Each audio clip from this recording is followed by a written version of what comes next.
Ayan, ayan ang napapala mo pag mahilig ka mag-i-scroll sa Facebook mo.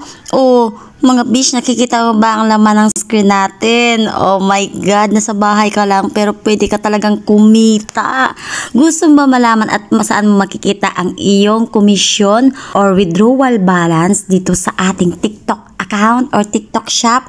Well, ito yung ituturo ko sa inyo sa ating tutorial na to at titingnan at panoorin mo na mabuti para malaman mo kung paano at saan makikita ito. Okay? So, ang gagawin mo guys ay papasok ka sa iyong TikTok account. Okay, TikTok app. Pagkapasok mo dito guys, ayan, huwag ka na mag-scroll kung saan-saan pa. Ayan, punta ka lang dito sa iyong profile.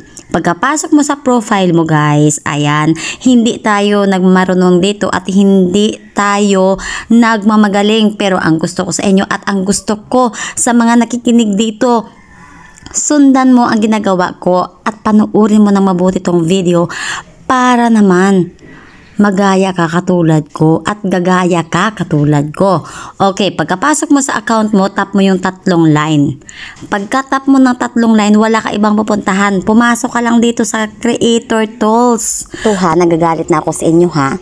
Panoorin nyo ang ating TikTok playlist at makikita mo kung paano ko ginawa to.